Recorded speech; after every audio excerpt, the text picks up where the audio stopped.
I know for me, man, they hit home, Yeah. right? Because you as you go around in these different places, you put more bricks in your backpack, and then you look at the end of the day and your back hunched over because you got walking around with a 300-pound backpack on. More than just a barber. Time to show we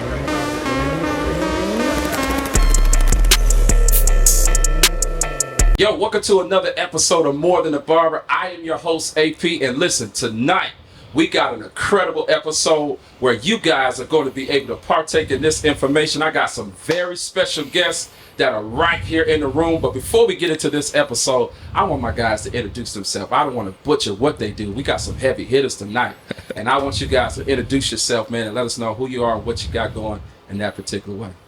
What's going on? What's going on? My boy, man, Trey Woods coming to you. Father, husband, investor, father, child of God. I'm here, man, just here part of the blessings with some black kings. Black kings in the room, man, and I look forward to see what we got. Absolutely. That's what's up. That's what's up. Dewan Bennett, father, husband, child of God. I am a mental health therapist. I have a private practice here in Dallas. I also do corporate mental health consultation work.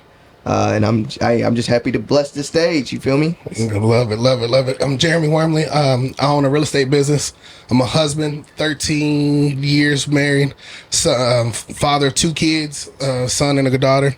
And bro, I'm just happy to be here, bro. I'm a mental health coach. On the side, I have a passion for men and want to see men set free. So I'm ready. Yo, man. So, I mean, Jay, you already said it. So we're going to get right into it. You said you have a passion for men. Dewan, I know you are actual mental health expert when it comes to this whole topic. You know, we're talking about, mental health therapy in the black barbershop.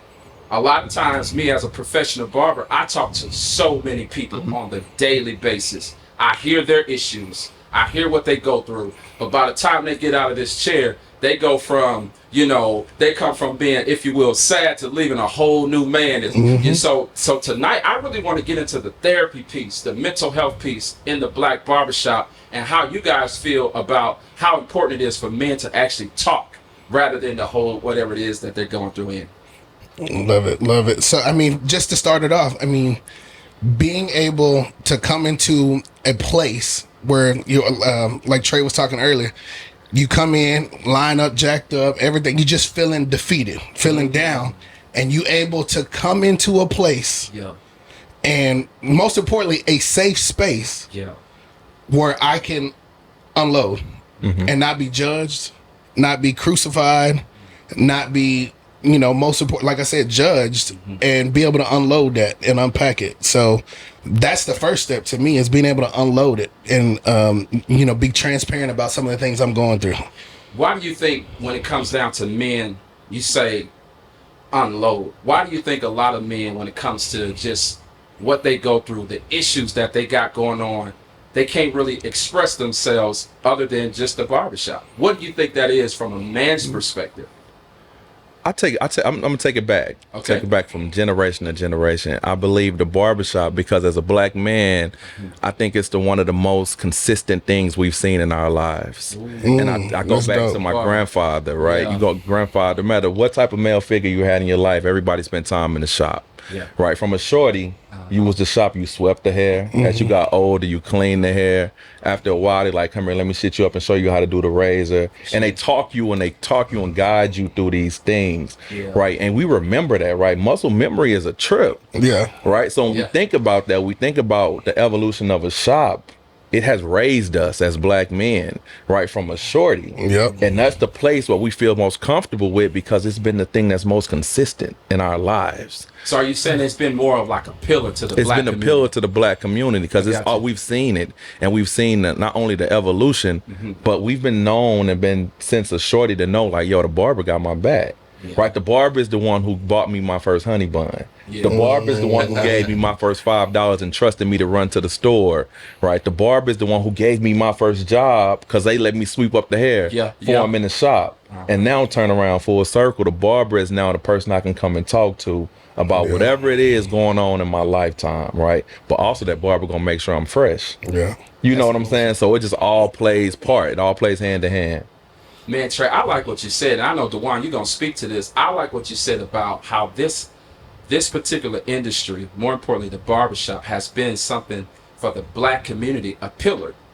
This has been the only place, and DeJuan, you know this, we used to go back in the day, Ed's Barbershop, back. My mom will literally drop us off on a Saturday morning. And they babysitted us. Yeah, we there all day. DeJuan, no. So DeJuan, speak to it, bro. Like, tell us, man, like, from your perspective, what do you think it is when it comes down to the barbershop being a pillar for the black community? I think for us as kids, you know, as you mentioned, you know, AP, we would sit in the barbershop 4 or 5 hours to get our hair cut, you know, on a weekend. And so what we learned and what we watched was men be vulnerable in a barbershop. So then it became a safe place as we grew older where we can go and talk about anything. Because I just watched Johnny and them, Andre and them, I just watched everybody talk about their problems, their relationship, their work issues. So getting in that space, I feel comfortable. Not to mention, a barbershop is where we go to get our confidence, right? We go in, we nappy head, our hair ain't together, right? Beard ain't together. We leave from the barbershop and we feel like a weight has been lifted off of us because we got a new look. And so to a certain degree, that also allows us to go in and purge our feelings and our emotions, because when we first got to the barbershop, we were kids, right? So what did? We sat back and we listened. That's dope. Right? We listened. We soaked up game. And so as we got older, once we were able to start talking, it was like a badge of honor to be able to start talking in the barbershop. And then listen. So we watch people talk in the barbershop and people were like, oh, he ain't on nothing. And then we watch people talk in the barbershop with everybody listening and nodding their head. So to a certain degree, when we came to the barbershop, we wanted to come with some real stuff, some authentic stuff, so then we can get guided in the right direction. I learned how to be married in the barbershop. Right? I learned how to be a good husband. Hold on. You talking too fast. That's a gem. Go back, cuz, like, you said, say that again. I learned how to be married in the barbershop. I learned how to be a good husband, what to do and what not to do. Wow. I used to listen to cat stories in the barbershop about, oh yeah, man, you know, I bought my wife a treadmill for her birthday. And she cussed me out. Right? And I was like, oh, duly noted. Not to do that. Exactly. You know, other cats, oh yeah, you know, I took my wife to a concert. She really enjoyed it.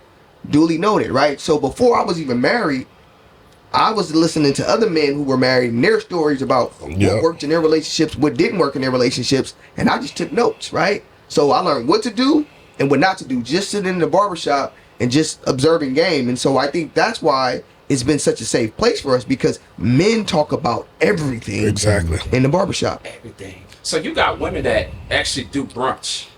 They help each other through breakups. They help each other through all types of situations when it comes to their life. So women, they understand community. Yes. Outside of the salon, outside of church groups, outside of all the things, they go out, they kick it. Girl, let me tell you what Pookie done did. You know what I mean? Like, Pookie done did this, you know, little Johnny cutting up at the house, and they almost have like an unspoken like code of how they stick together outside of salon. But again, the only place for men to have that safe space is in the barbershop.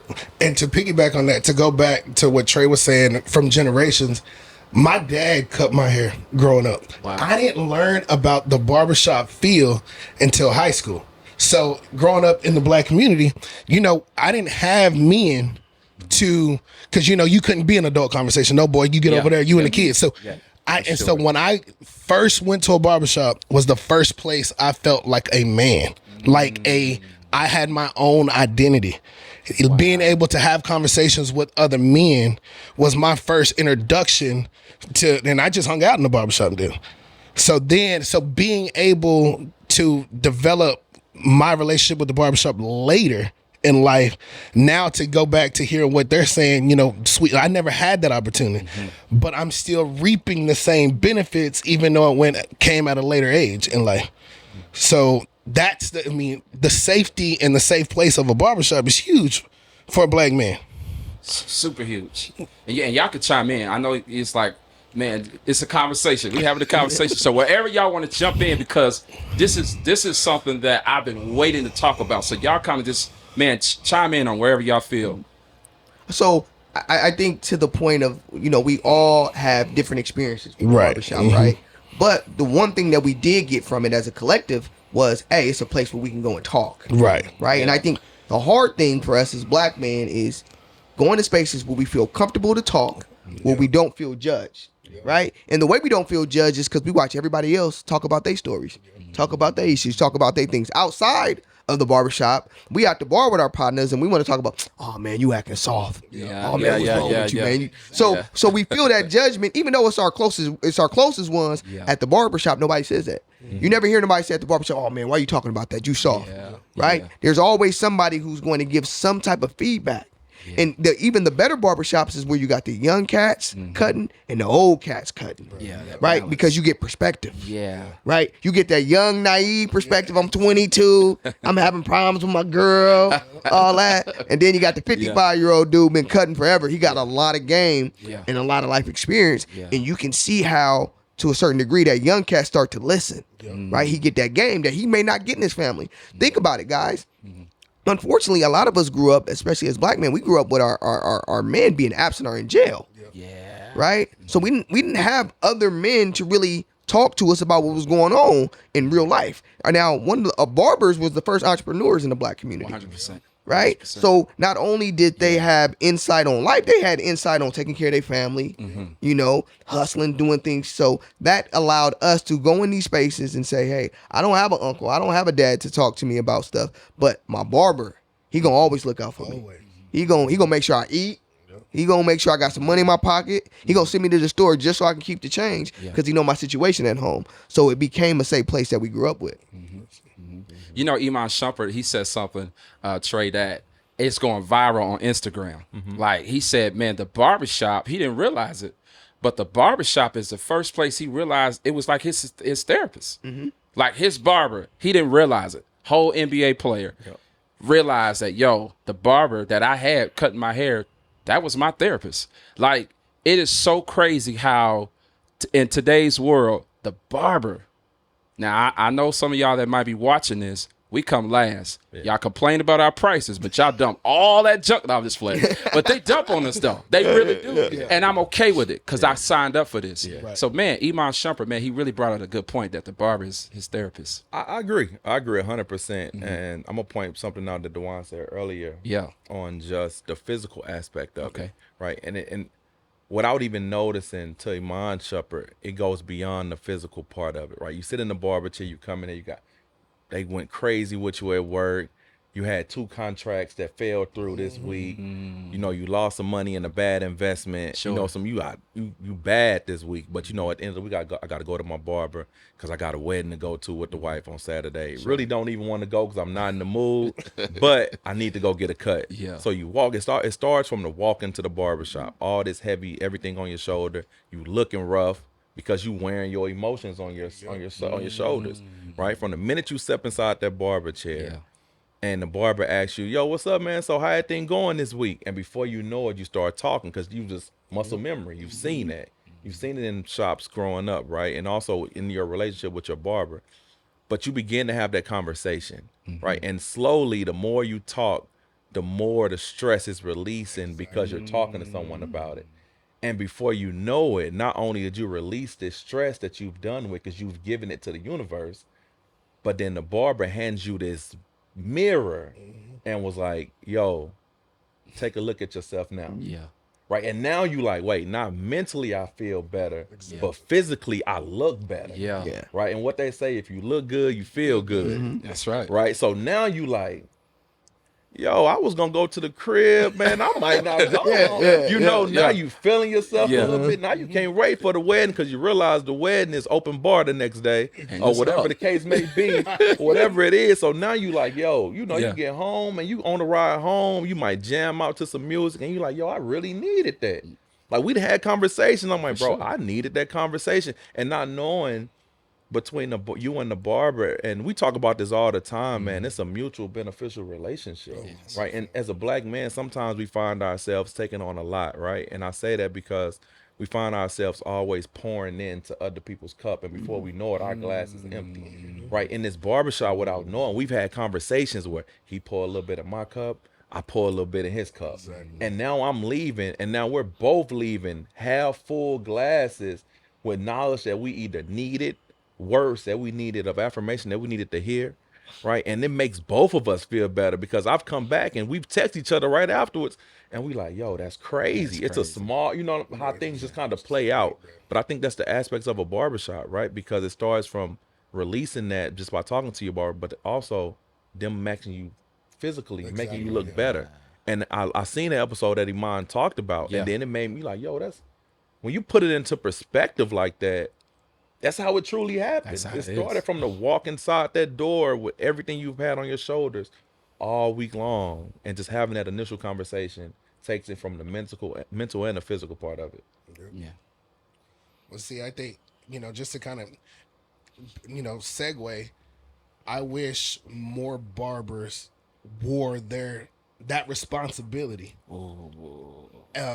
and that as an honor, and accept that, because like Trey was saying, it's from the walk in. So the minute there could be a time where I come in and I don't feel it, adds to my stress because it's chaotic and it's this and that.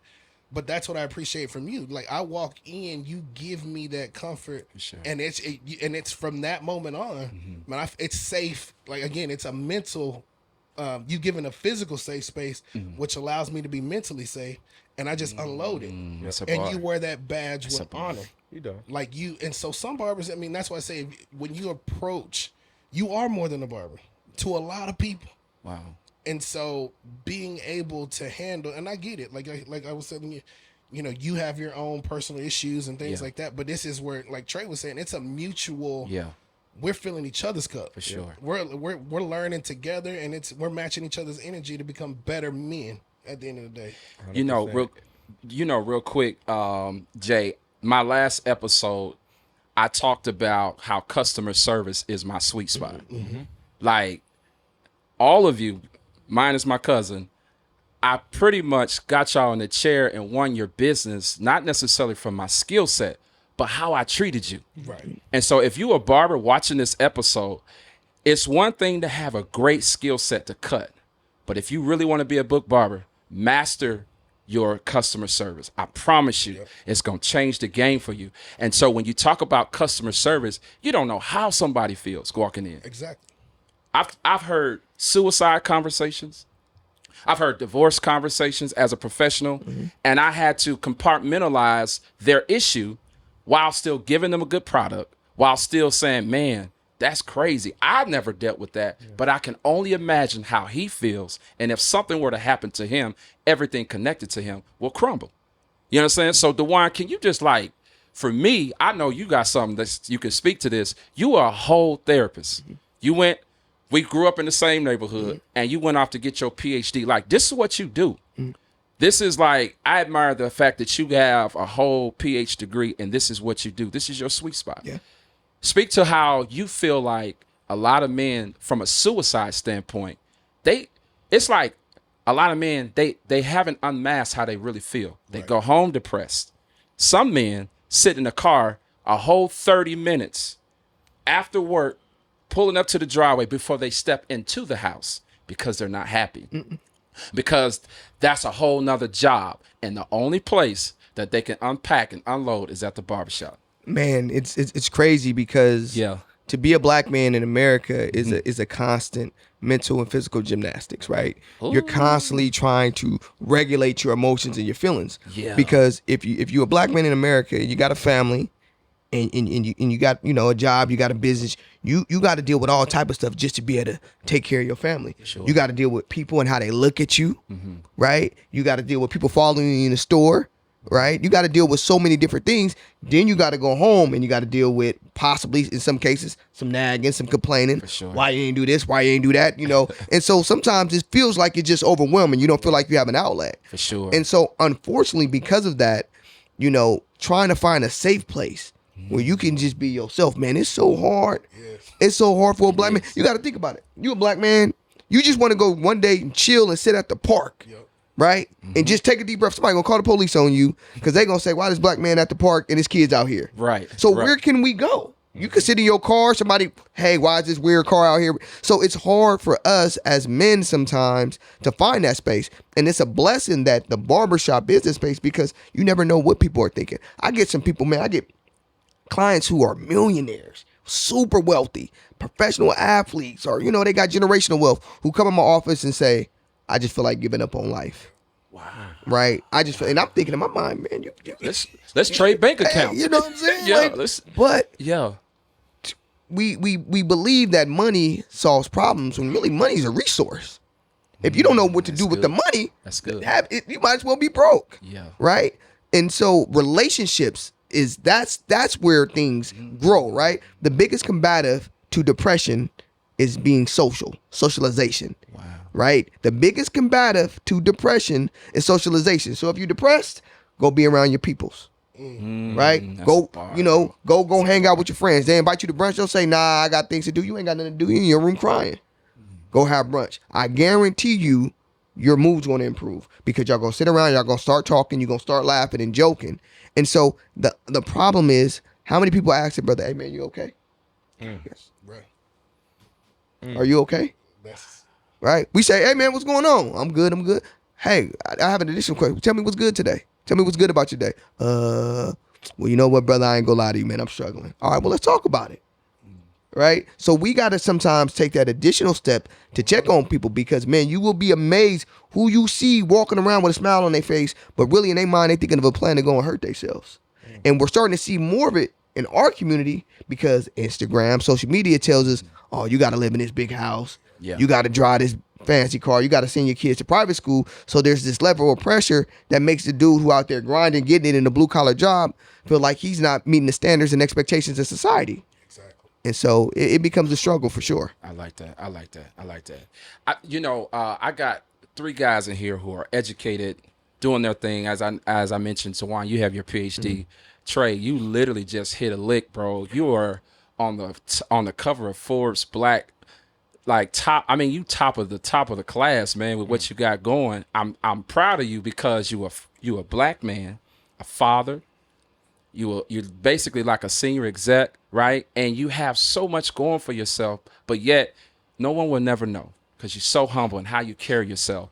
And I like the fact that how we met and how we connected, you were so humble. Mm-hmm. You didn't brag on, what you got going. In fact, I didn't even know you was on the cover of the Forbes magazine. Like you didn't know? I'm like, nah. And so I like the fact that you're not one of these guys that's flexing on the next man.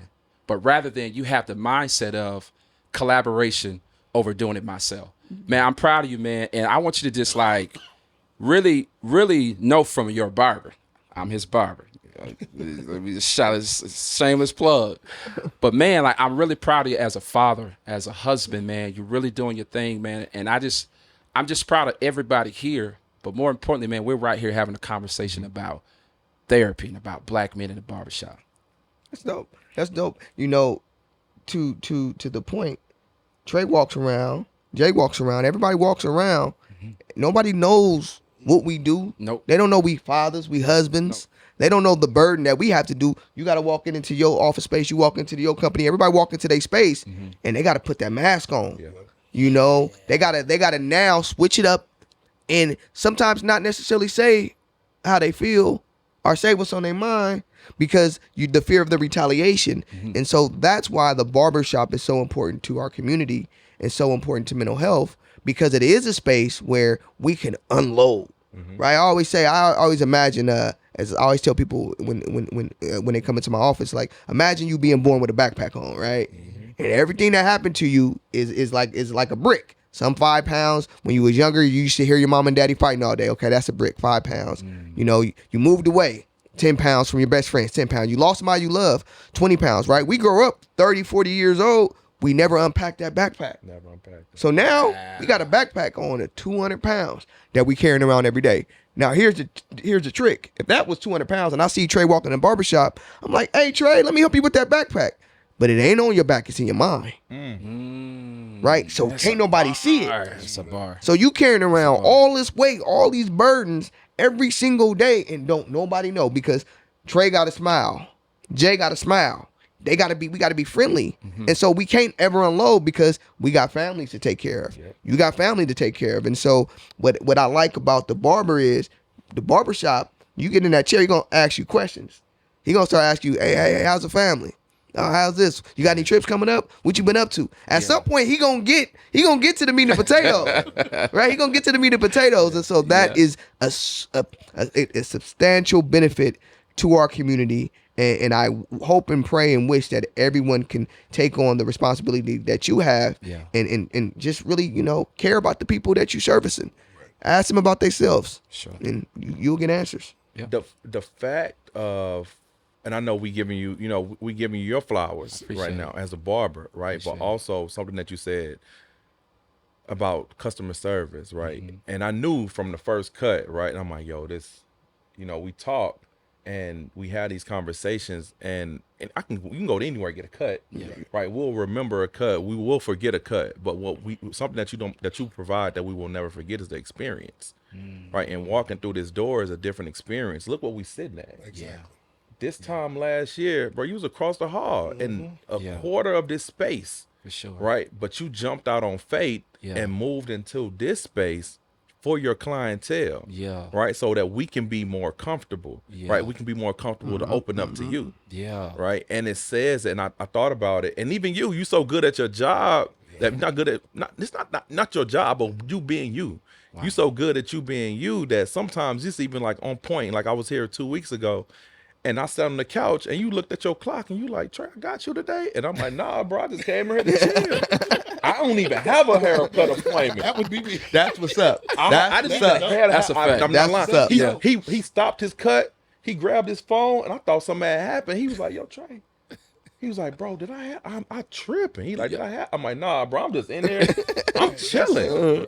And we was there talking, man. Kev was in the chair, man. We had conversation about the Errol Spence fight, the Buffs and Dion. And I walked out with bro. I ended up being the last person in here with him, and didn't even have a haircut appointment simply because the experience that he provide. Like, yo, I'm gonna pull up at the shop.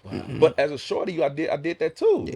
We were like, we seen people sit around at the barbershop, right, and just have these genuine conversations, just kind of open up. It didn't matter if you knew him. I walked away. I just met DeJuan. I see DeJuan tomorrow in HEB. I'm gonna be like, oh, that's my boy. I seen Kev at a parent teacher event last week, and Kev was like, Trey, and it was my first time meeting him 2 weeks ago. Right, but the relationships you build, the bond that you bring together inside the shop, but not to DeJuan's standpoint. It was simply because you just feel everyone is like genuine, right? And then they ask like, bro, you cool? Like, how everything going, man? You in that field? How you feel about that? Right. These are some of the things I'm struggling with. And now you like, wait a minute. You opening up to me about why you...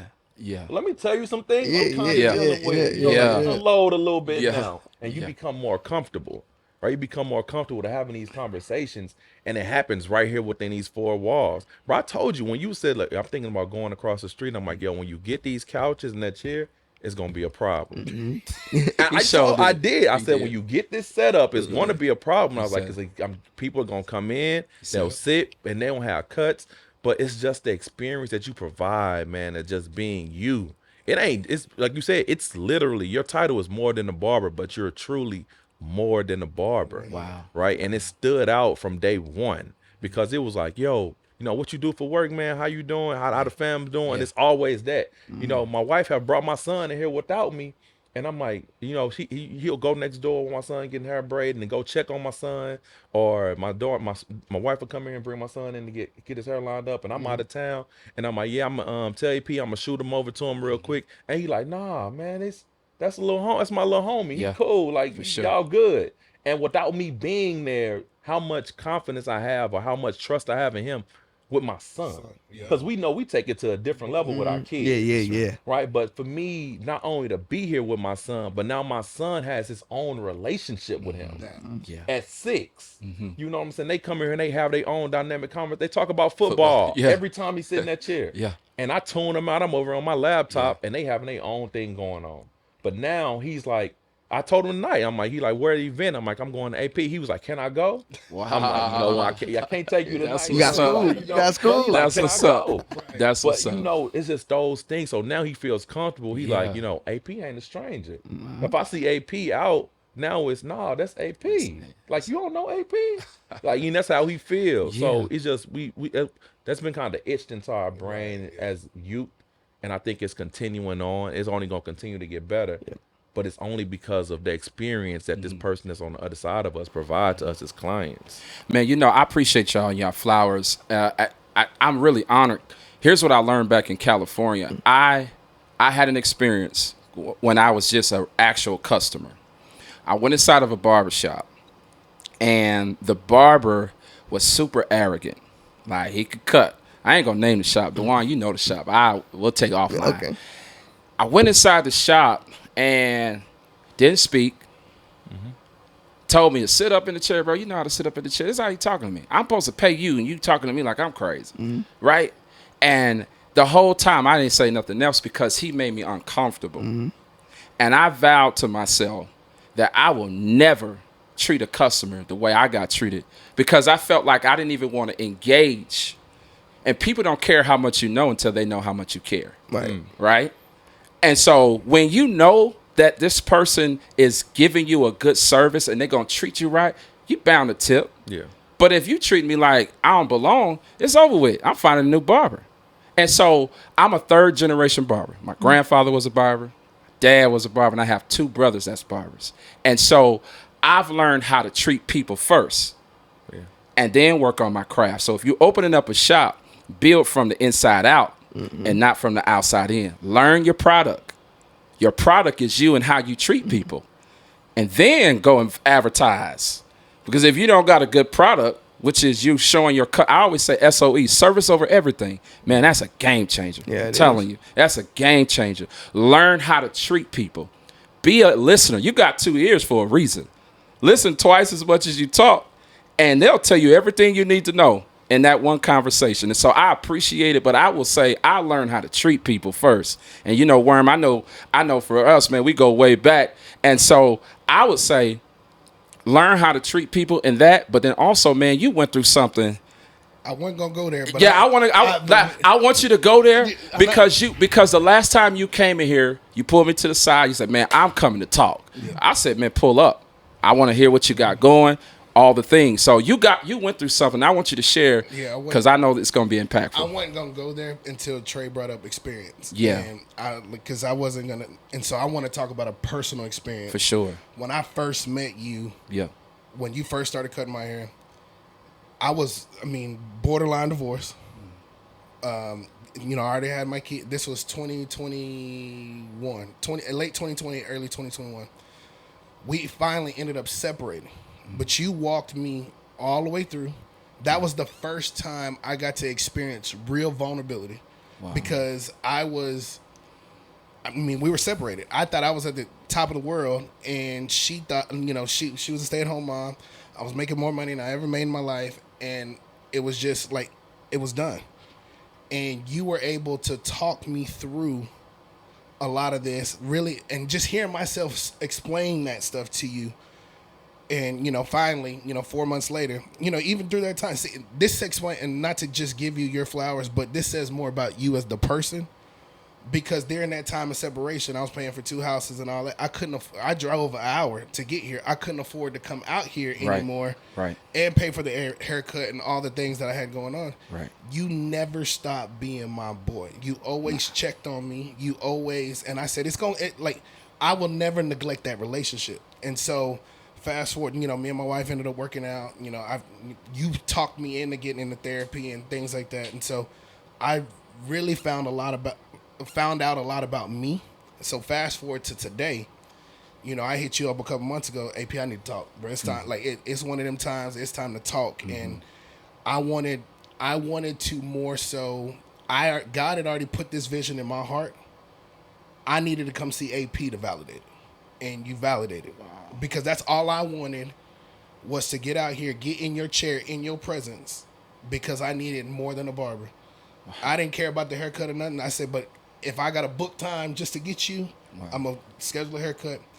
And that's all I came out here for, was to validate it. And then here we are today talking about this. So your impact in my life from a personal perspective explains what a barber and the role a barber can play in a black man's life. Ooh.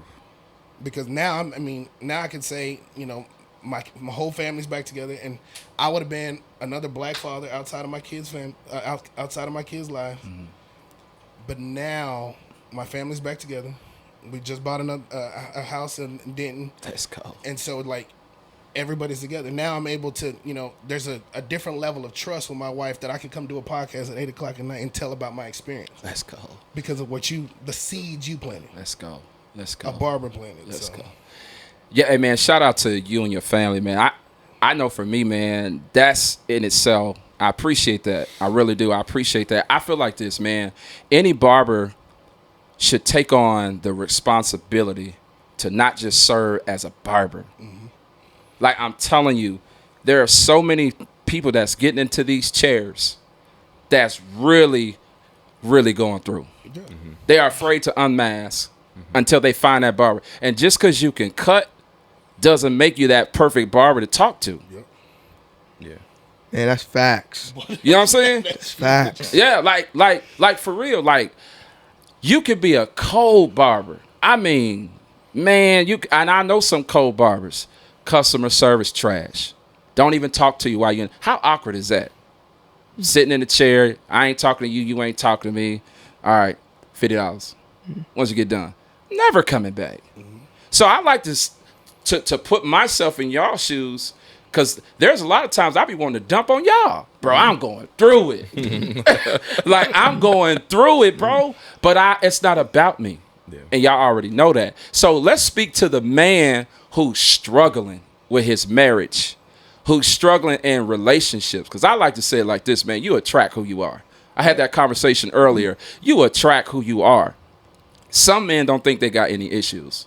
Some men don't feel like anything is wrong with them, and they haven't taken the time or even been man enough to say, man, I need to go to therapy.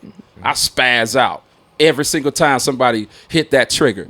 So let's speak to that man that is going through because relationships right now, it's like first-time marriages, it's through the roof. Divorce. The one I know all of it. Let's speak to that man who's really watching this and needs to hear some gems. I'm glad you brought that up, because I'm interested to hear DeJuan's perspective on this, man. Simply because I know, like, in the black community, we're taught to suck it up, right? Suck it up, right? You the man of the household. Yeah. What you mean? You complain? You complaining? Yeah. You complain? Yeah. You show any type of weakness, or you like, all right, I just want to talk. I need time to myself. It's considered a mark or of weakness. It's a trait of weakness. Yeah. Right. What do you mean? Right. I'm not. And not my homie. We joke about this all the time, man. And even in my job, I tell him, like, yo, I took a mental health day last week, and he joked with me like, bro, what? Wow. And he was like, dog, if I told my job I need the mental health days, they probably tell me never come back again. Right, because we in two different industries. Right. Yeah. Right. And this is my homie, that's my brother, and we joke about this, but I'm interested to hear DeJuan's perspective from a marriage standpoint. Yeah. Right. Like, what advice or what's the first steps you tell that man who's like, you know what, I can't express my vulnerability in my marriage. I can't express or can't talk, because if I do, I'm afraid that I'm gonna be looked at as less of a man. Ooh. Because I also have things that I want to get off. So yeah, I'll yield the floor to DeJuan, because I would love to hear it, because this is what he do. Right. Right. You know, marriage is tricky, right? Because it does take two to tango, right? And so I think you may have a situation where that man wants to talk to his wife or his partner, and for whatever reason he feels he can't, right? He doesn't feel it's a safe space. And what I always say is, one, I think couples who can find ways to pray together, right? That's important. That's good. Right? That's important. You got to have a foundation in which you guys make decisions from. Sure. I also tell couples, hey, you guys, we all want to be experts on ourselves. Let's be me search. Like, I always tell people, we do research on everybody else. Let's do research on me. So let's read some books together. Let's talk about these books. Let's talk about, as we learn our blind spots, let's help each other out, right? Because if I'm facing north and my wife is facing south, and when we communicate, we got a better picture. We got a better perspective, right? Because she's looking at my blind spot. And so what I always tell couples is, sometimes you got to be able to sit back and listen and be considerate of what your partner has going on. And don't judge. Don't make them feel less than because they're talking to you about their problems or because they don't have the answers. Just sit back and listen. And I think for us as husbands, sometimes we got to listen to our wives, right? Because you got to model the behavior that you want. And if I want my wife to listen to me, I'm going to sit back and listen to her. And I'm not going to interrupt. I'm a therapist, but I don't try to make my wife a patient. When she's talking, I'm going to listen. But let me say this. You said model the behavior that we want. That's a bar. For real. That's a whole bar. But here's what I'm seeing and hearing. Right here, we go live a lot in the shop and we talk about relationships a lot. A lot of women think that they're the head. Here's what I asked. Here's the question I asked a client. I said, if your husband makes 6 figures, right? Or let's say you make 150 to his 75, is he the head of the house? She said no. So I'm like, come on. I ain't gonna say her name. Shout out to you know who you are. She argued me down. Now, in her defense, she's went through a whole lot, so her perspective is different. But aside from that, there are a lot of women who feel like they are the head rather than being the person that submits to their husband. And submit, that's a cuss word. That's a whole cuss word in relationships, right? So I think if you want your wife to follow you, you got to be a good leader. That's what I'm thinking. Right? That's good. And That's understanding good. that all leaders don't lead from the front. Right? You can lead from the back. Yeah. That's good. Keep going. My bad. You can lead from the back. If my wife got a good idea, Yeah. and it's something that's gonna benefit our family, I don't need to. Oh yeah, I'm the man. So nah, baby, that's you. Let me know how I can help you and support you in this. Let me know what you need from me so that this thing can work. How can I be your assistant? That's good. Let me be the assistant pimp in this, right? And so I think the problem is sometimes on both ends, right? I think sometimes as men we wear that, I got to be the head of the household as a sense of I'm in control, right? So I got to be controlling in all aspects of things. And then have women are pushing back on that because they've seen what happened when they allow men to run their lives. The man got a second family, bills ain't paid, you know what I mean? He having side babies. So they've seen trauma of letting the men be in control. And so they're pushing back on that. So what I always have couples do is, all right, let's sit down and let's talk about what our responsibilities are in this relationship. Because if we're partners, but we're both trying to do the same thing, we're neglecting something.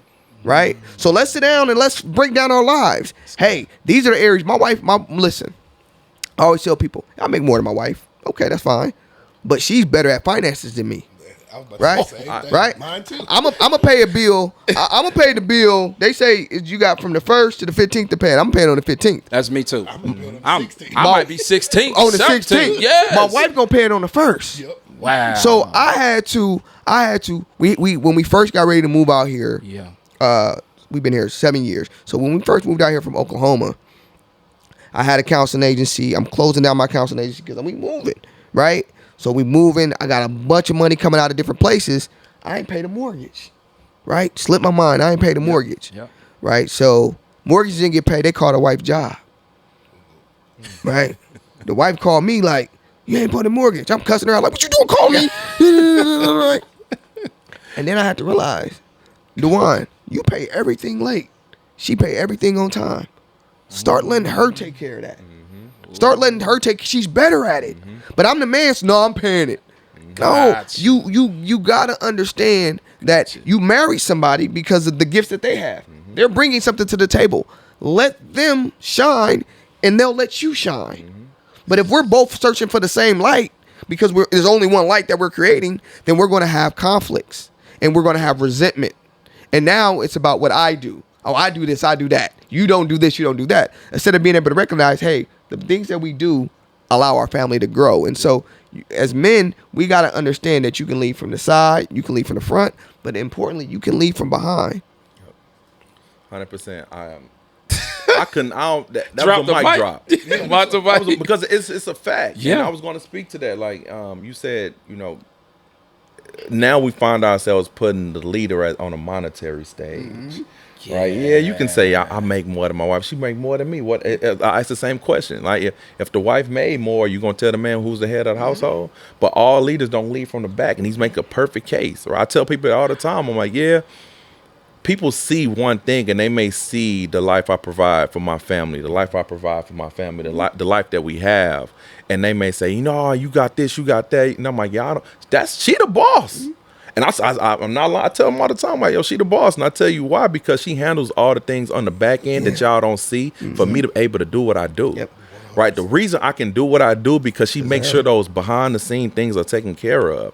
We had visitors last week, man, and she was giving out orders to the kids like, this your time to take bath, this your time to go practice the trumpet. Then we got to get school clothes. And my friend's girl was like, yo, I'm amazed because I'm looking like, where's the list?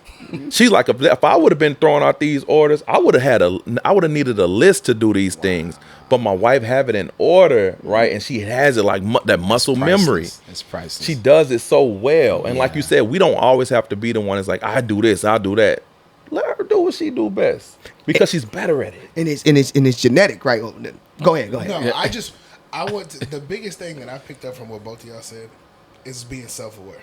Yeah. Being vulnerable enough as men to realize and look ourselves in the mirror and realize what we are good and what we're not good at. Because that's the key to it. And that's, to me, the key to leadership. If you don't realize what you are not good at, you're not going to lead. You're more of a dictator than you are leading. You're not influencing, you're telling people what to do. And so what Dewan said, he realized he's not good at this. You're better at it. So do it. Like Trey said, you're better at this and that's what I had to learn at a later age, and what's probably helped almost caused my divorce, but I had to realize like there's certain things I'm not good at. I challenge you. Let's swap roles with him for a day. Lord. My wife, every so often she has to go to Chicago because she worked for the school system out there. So, and every so often she had to go to Chicago maybe 3 to 4 days out of a month.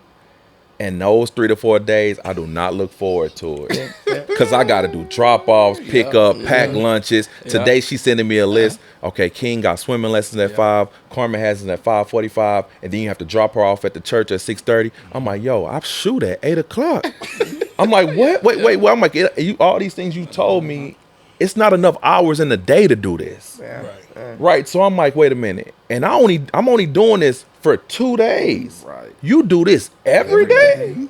I remember when you pushed the baby in the You street. feel me? I remember she was out of town then. Yeah. Daddy do this. I came in with my newborn son. I had my daughter. I had my son. And he like, you good, bro? I'm like, man, look. I'm struggling. I can't wait till she come back tomorrow. Well, yes, Look, sir. I can't wait. But it make me doing that made me appreciate so more. So husbands, I challenge us That's to at least take a step back and see the tasks and the job that they do behind the scenes to make it possible for us to do what we do, and that appreciation level will go up.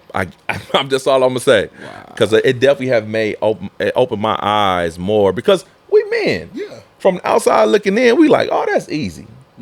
What you iron some clothes, you did drop off. You're like, yeah, I can do that until it's time for us to do it. And on top of what we do, already do. Yep. and you like, yeah, nah. Look, you might get a spa day when you come back because I feel bad. But that's why it takes two, Yeah. right? And I think that sometimes is one of the issues in the black community is men think we can do it on our own. Yep. Man, if it was just me, Right. You know what I'm saying? Yeah. Women think, oh man, I could do it without this dude. If we come together and we get the same vision, right? Because here's the thing. I think we get married, and in the beginning we talk about our vision. Yep. And that's the last time we had that conversation. We should constantly have those check-ins. I tell couples, have nightly check-ins. When the kids are down, kids are asleep, about 9:30, sit down for 10 minutes, 15 minutes, turn the TV off, just check in. What's going on? What's your day like? How's things been? What's been on your mind? What's the new plan for us? What we working on next together, right? Because here's the problem, right? I can tell my wife, hey, we about to go experience life. I'm going to go to Denver and you go to Denver, right? Yep. So we on the same page. We going to Denver. But if I go by plane and she go by bus, we had two different experiences. So we wasn't on the same page. That's a bar. Right? Right? We had the idea of the destination, but we didn't go on the journey together. So now we don't even appreciate. She's saying, well, man, I was on a bus for 2 days. You was on a plane for 3 hours. Now we're bickering because, yes, we had a vision of where we wanted to go, but we didn't have the vision that allowed us to go through it together. right? And so my wife, I just told you guys, my daughter's about to be 2 weeks old, right? She's almost 2 weeks old. And so my wife, she's up with the baby. And so when she up, I get up too, right? My wife's breastfeeding. I can't really do much because she breastfeeding. Right. But since she's up, I'm up, right? And when she get back in the bed, I go right back to sleep. When she pop up, I pop up with her, right? We're going to go through this together. My wife be like, babe, why you waking up? Babe, because you up. Right? You ain't going to be up struggling by yourself. I love And it. if I can grab the baby, give her to me. Right? Because what ends up happening is I want her to know that I'm going to be there when things is good as well as when they bad. Wow. Right? Because now when I need her to be in the trenches with me, She gonna she's going to be there. So is that the part where y'all talking about where you mirror what it is that they're doing? The benefits is better. Man, let's go. Because they see you and then they appreciate it, right? But just words of wisdom for those fellas out there. 3 C's. I'm gonna give you this game for free, right? You want to have these 3 C's to set a foundation for your relationship. The first is communication. Now remember, communication is not just the words that come out of your mouth. Communication, 68% of communication is listening. So if you want to be a great communicator, you listen first. Then we communicate with our body language. If a person sitting over there frowned up, they ain't got to tell you what's wrong. You walk in the house, you see a look on your wife's face, she communicated to you, all right, it ain't good today, right? So it's your facial expressions, it's your body language, it's listening, it's things of that nature. Then consideration. When we make decisions as husbands, we got to consider how those decisions affect our families. If we out kicking it in the bar every day, going to the club, taking all these trips with the homies, how does that affect the family? We having all these life experiences that our family's not having. We making decisions, financial decisions, making investments. We ain't running through our wife. We're not asking for permission, but we're having a conversation with our partner, right? So we got to make sure we're considering how our actions affect them. And then the last one is compromise. If we're always getting our way, that means she's never getting her way, right? So that means if we're winning all the time, that means she's losing. It shouldn't be like that. We should figure out how to make decisions together where, hey, baby, we want to go for vacation.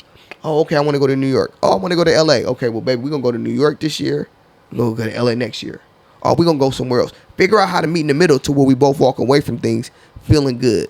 Because if I'm always getting my way, she may put a smile on her face, but over time she's going to start to resent me because she's going to feel like her life is being controlled by this man.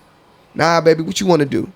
We have to make sure we're communicating, we're considering our partner, and we're willing to make compromises. If we can do that, you're going to see your relationship happen a whole lot easier simply because you have a foundation of making decisions.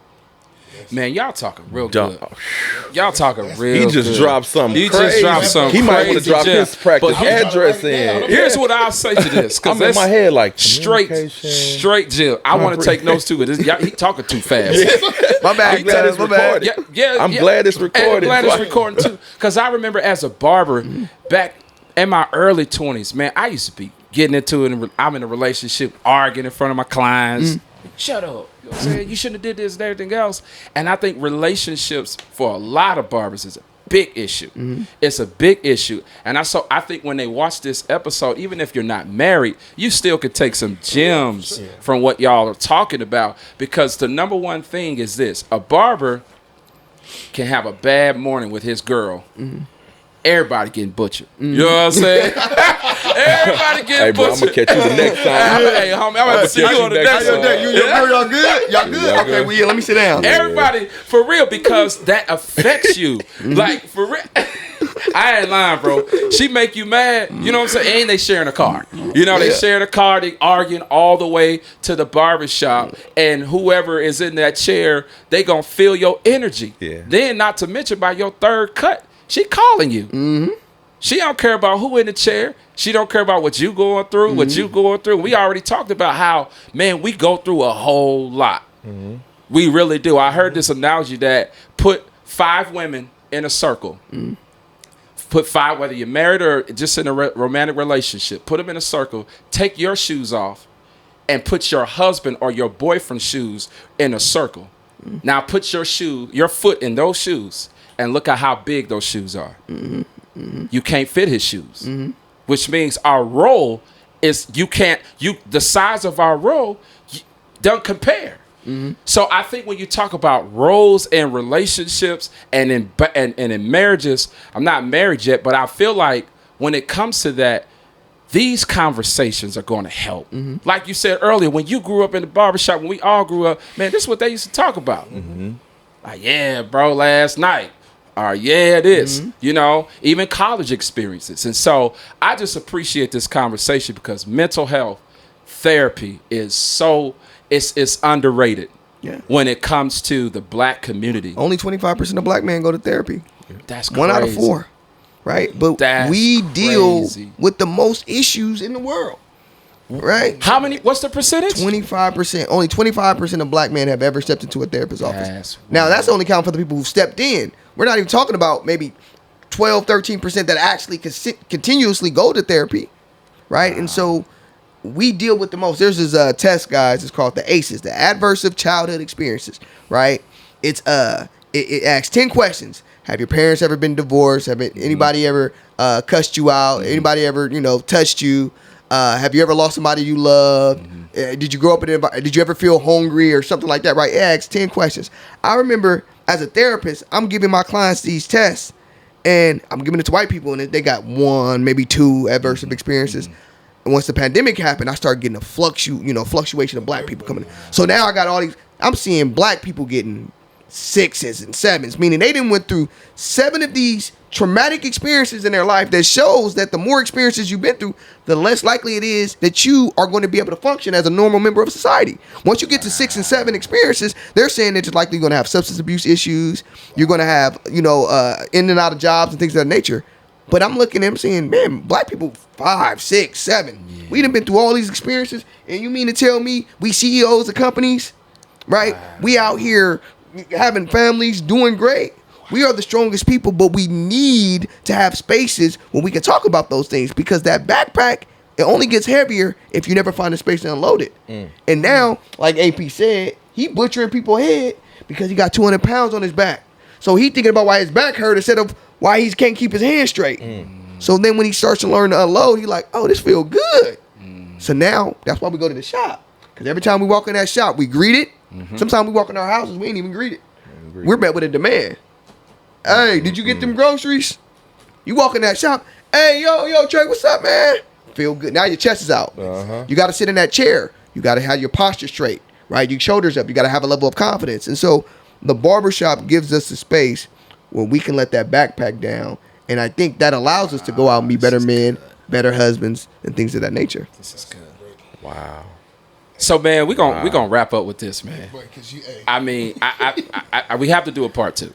We have to do a part 2 because I feel like there's going to be a wife or a girlfriend watching this episode and say, "Wow, like maybe I'm not doing what I'm supposed to do. Maybe I've been, or even a barber, I would say I have a therapist. I can't go to you. You my cousin. You can't go to you. Let me tell you, dog flat. But I do have a therapist, right? You say you're going to him. Yeah. And I have a therapist too. Yeah. I'm a therapist and I have a therapist. And I said that. I said every therapist needs a therapist. Every barber needs a therapist. Like, who gonna encourage the encourager? Yeah. You said it. Trey, I think you said it. Like, you can only pour out so much. And I think a lot of barbers, I think a lot of boyfriends, husbands, CEOs of companies, they're running on fumes. And they've mastered how to live a double life because they have to perform. So I want y'all to close out, man, on this episode. We're going to do a part 2 because this is a lot. I wish y'all was in the studio. But y'all just close out with how barbers, how men, black men in particular, can really step their game up when it comes to actually be going to an actual therapist because it's needed. As you said, only 25% of people go. Y'all can speak to it before we close out this episode. I go back to something that was said about you mentioned the backpack. I know for me, man, they hit home. Yeah. Right, because you as you go around in these different places, you put more bricks in your backpack, and then you look at the end of the day and your back hunched over because you got walking around with a 300-pound backpack on, and it's okay to unload, right? And as black men, it's okay to unload, right? It doesn't make us weak individuals, right? It doesn't make us less of a man to have these conversations, right? And become more comfortable with being ourselves, but I challenge again because we respond to challenges. For sure. Yeah. 100%. Right. So I for me, I would say I challenge us to go out and have that conversation, you know, if you're not comfortable immediately with the therapist, with your homeboy. Yeah. Right. Talk. That's How a you fact. like? You pointed out how your day going? How everything going? Everything good with you and the family? So, and then gradually building your way up, right? And then eventually getting to that door of a therapist. But I know this conversation was beneficial for me, even though you know you said you sit around and you wear these masks and you feel like you have it all together. But there's things that was touched on that this was this was a blessing to me. For sure. And I'm part of the speaking panel, right? But I've learned a lot of things tonight that I need to continue to work on. So I will tap the wine after this episode. Word, what you got, man?